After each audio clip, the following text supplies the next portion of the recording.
यहाँ पे शुरू से ही छात्रों में जो है जो एबीवीपी है उनके छात्र नेता काफ़ी सक्रिय रहे हैं और कैंपस में उनका काफ़ी वर्चस्व भी है, राजनीतिक रूप से सक्षम है।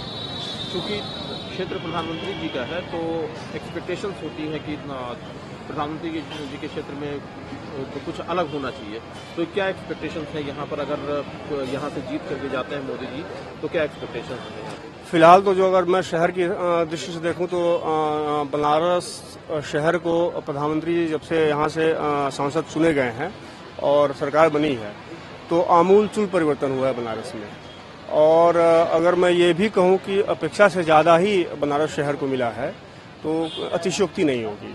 देश का मैं तो मानता हूं कि पहला ऐसा प्रधानमंत्री है जिसने अनेकों विडंबनाओं को, अनेकों एक तरह से किंवदंतियों को ध्वस्त करने का काम किया है।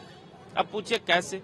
विडंबना ये थी कि जिस काशी हिंदू विश्वविद्यालय के कम से कम 7 से 8 छात्रों को भारत रत्न पूर्व में प्राप्त हो चुका था, परंतु उसके संस्थापक जिसने इतनी बड़ी बगिया, इतनी बड़ी तपस्थली का निर्माण किया, उनको उचित सम्मान नहीं मिला था। देश का पहला ऐसा प्रधानमंत्री है जिन्होंने आते ही सबसे पहले महामना को उचित सम्मान देने का कार्य किया। लोग आज की डेट में योग्य लोगों को सम्मान देते हैं, प्रधानमंत्री जी ने कहीं न कहीं युगदृष्टा को सम्मान दिया और योग्य और युगदृष्टा के अंतर को यदि देश की जनता समझ ले तो शायद देश के विकास में बहुत देरी नहीं लगेगी। चलिए, महामना की आपने बात की है तो मैं ये जानना चाहता हूँ, क्योंकि राजनीति के अलग अलग पहलू होते हैं, चुनाव आता है तो अलग अलग आरोप प्रत्यारोप होते हैं, ठीक बात, मिसालें दी जाती है, ठीक बात, महामना से लेकर के महात्मा गांधी तक मिसालें दी जाती है। बीएचयू का छात्र महामना की कर्म भूमि से क्या मैसेज देना चाहता है तमाम जो राजनीतिक पार्टियां, चाहे कोई भी हो, बिना नाम लिए अगर हम बात करें, हाँ, जितनी भी राजनीतिक पार्टियां हैं, क्या मैसेज देना चाहता है? देखिए, महामना के मानस पुत्र होने के नाते आप यहाँ महसूस भी कर सकते हैं। मैं तो ये कहूंगा, आपसे निवेदन करूंगा पत्रकार बंधुओं से कि 2-4 दिन रह के यहाँ इस तपस्थली में महसूस करें। यहाँ एक अलग सी ऊर्जा उत्पन्न होती है जो कि जातिवाद मुक्त है, भ्रष्टाचार मुक्त है और तमाम तरह के छद्मवादों, कुत्सित मानसिकताओं से मुक्त है। तो कहीं न कहीं राजनीति में, वर्तमान राजनीति में इसकी नितांत आवश्यकता है।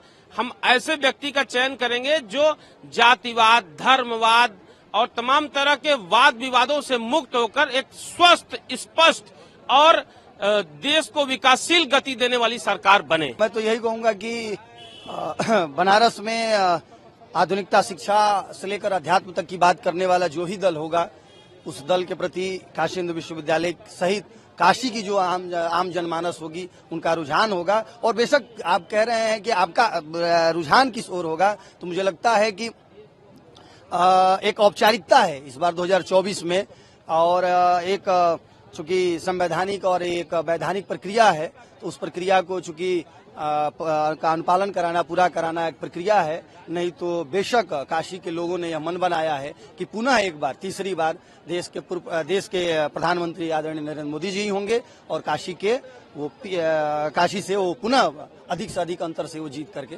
चुनाव जाएंगे। छात्रों की जो अपेक्षाएं हैं, आकांक्षाएं हैं, पहली आकांक्षा यही है कि मान लीजिए कि हम लोग शोध छात्र हैं यहाँ पर, या शोध छात्र बनने के लिए प्रयासरत हैं, तो अगर आप शोध का एक पैमाना देख लें तो वो बहुत ही निचले स्तर का हो चुका है। शोध में 3 कैटेगरियां होती हैं पूरे भारत में। एक एनडीए एग्जाम कराती है उसका, उसमें 3 प्रकार के आवंटन होते हैं, एक जेआरएफ होता है, एक नेट होता है, एक रेट होता है। तो आप देखें कि छात्रों की अपेक्षाओं के हिसाब से जो एक छात्र जेआरएफ करता है उसको 42,000 रुपये मिलता है पर मंथ, लेकिन उससे जो थोड़ा नंबर कम पाता है, कुछ नंबर कम पाता है, मान लो 5-7 कुछ उसका कम आया, कुछ नंबर कम आए, तो उसकी फेलोशिप तुरंत घट के जो है कि नेट क्वालिफाई होता है तो 8,000 रुपये हो जाती है। तो कहाँ 42,000 रुपये और कहाँ 8,000 रुपये? अगर मैं आपसे कहूँ सर कि बनारस जैसे शहर में 8,000 रुपये में आप रह के दिखाइए तो आप नहीं रह पाएंगे। अगर आप यहाँ के जो चहर दीवारी की जो बाहर जो आवास बने हुए हैं, जहाँ पर हमारे बच्चे बच्चियाँ रहती हैं, हमारी बहनें रहती हैं, वहाँ जाके देखेंगे बहुत बदतर, एकदम नारकीय स्थितियाँ हैं, ठीक है ना। आप वहाँ किराए के नाम पर लोग लूट रहे हैं, वो रहने लायक नहीं है। इस विश्वविद्यालय की स्थापना हुआ 100 साल हो चुके हैं, लेकिन अभी भी पूर्ण रूप से यहाँ पर छात्रावास सुविधा नहीं हो पाई है। क्यों नहीं हो पाई है? 2 कार्यकाल पूरे हो चुके हैं, माननीय नरेंद्र मोदी साहब को, उन्होंने अच्छा काम किया, मैं तारीफ उनकी करता हूं, लेकिन अभी बहुत सारा काम किया जाना बाकी है। तो सबसे पहले मैं आपके एक छात्र होने नाते यही कहना चाहता हूं आपसे कि मोदी साहब जब यहाँ पर आए तो वो एक स्कीम लेके आए कि मैं पूरे पूर्वांचल की बात नहीं कर रहा हूँ, मैं सिर्फ बात कर रहा हूँ काशी हिंदू विश्वविद्यालय की। वो एक स्कीम लेके आए कि इस बार जब मैं नॉमिनेट होके आऊंगा, जब मैं जैसे कहते रहते हैं कि मैं काशी का पुरुष हूँ, काशी मेरी है, मैं काशी का हूँ, तो आए तो एक स्कीम लेके आए कि इस बार जैसे मैं यहाँ आऊंगा तत्काल प्रभाव से एक अमेंडमेंट प्रस्तावित करूंगा कि काशी हिंदू विश्वविद्यालय के सब छात्र छात्राओं को छात्रावास दिया जाएगा, कोई भी छात्र बाहर नहीं रहेगा। अगर सर आप ऐसे, आप तो यहाँ खड़े हैं, मंदिर प्रांगण है, समय है ना सर आपके पास, मैं बोल सकता हूँ ना, मंदिर प्रांगण है, तो आधे से भी कम बच्चों को यहाँ पर छात्रावास मिल पाता है। उसमें बच्चे भी हैं, बच्चियां भी हैं, ठीक है ना, उसमें 100 छात्र भी हैं। अगर आप इस शहर दीवारी के बाहर जाके एक सर्वे करें मोटा मोटी, तो आप जाएंगे कि ऐसी ऐसी स्थितियों में लोग रह रहे हैं कि वहां रहने लायक नहीं है। ऐसे यहाँ के बाहर कुछ नाम बता रहा हूँ आपको, चित्तूपुर हो गया, नगवा हो गया, सीरगेट हो गया, दुर्गा कुंड हो गया, सामने घाट हो गया, वहां पर लोगों के पास शौचालय नहीं है, नाले किनारे लोग रह रहे हैं। तो ये इसमें बदलाव करें। तो मैं जो है कि यही संदेश देना चाहता हूँ कि जो है कि शिक्षा के क्षेत्र में सबसे बड़ा बदलाव शिक्षा के क्षेत्र में ही होता है। आज से 100 साल पहले मालवीय जी ने ये बदलाव किया था जब देश हमारा गुलाम था। तो देखिए कहाँ से कहाँ, मतलब इस छात्र के बच्चे, इस विश्वविद्यालय के बच्चे पूरे देश को रिप्रेजेंट करते हैं, पूरे देश को, मतलब किस क्षेत्र में नहीं है, चाहे वो राजनीति में हो, चाहे वो कृषि विभाग में हो, चाहे वो खेलकूद में, मतलब हर एक क्षेत्र में जो है कि यहाँ के बच्चे रिप्रेजेंट करते हैं।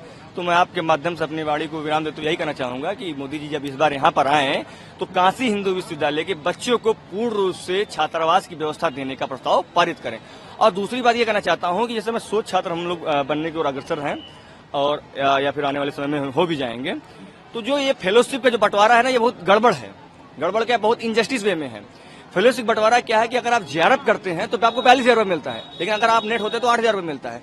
तो इस कम से कम नेट की फेलोशिप को बढ़ाकर कम से कम 30 या 25,000 रुपये किया जाए, ताकि हम एक गरिमामय जीवन जीने के लायक हो सकें।